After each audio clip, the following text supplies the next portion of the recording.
لا الہ الا اللہ لا الہ الا اللہ لا الہ الا اللہ.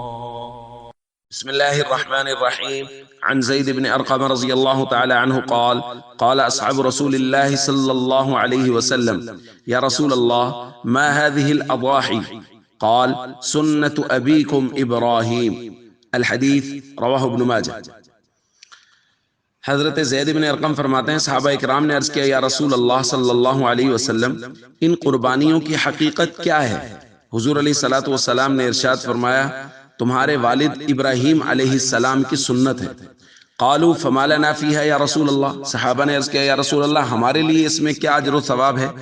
حضور علیہ الصلوۃ والسلام نے فرمایا بکل شعرۃ حسنہ، ہر بال کے بدلے میں ایک نیکی.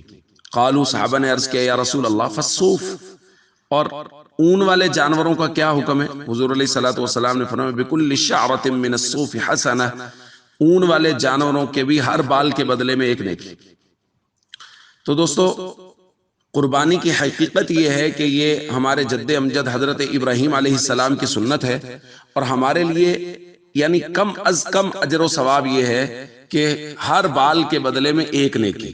باقی جتنا اخلاص زیادہ ہوگا، جتنا اللہ کی رضا کی، اللہ کو خوش کرنے کی نیت کی جائے گی، اس قدر اجر و ثواب بھی بڑھتا چلا جائے گا.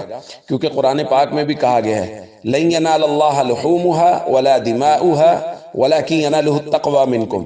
جانور کا خون، اس کا گوشت اللہ کو نہیں پہنچتا، اللہ کو تو تقوی پہنچتا ہے. یعنی جس قدر اخلاص زیادہ ہے، للہیت زیادہ ہے، جس قدر تقوی زیادہ ہے، اسی قدر قربانی کا اجر و ثواب بھی زیادہ ہے. اس لیے اللہ کی رضا کے لیے اخلاص کے ساتھ قربانی کریں، اور کوشش کریں کہ یہ تھوڑے سے پیسوں کی پرواہ نہ کریں.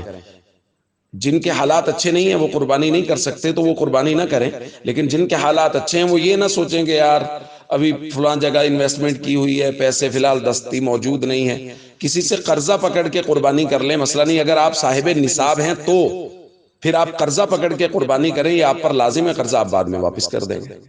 السلام علیکم ورحمۃ اللہ وبرکاتہ.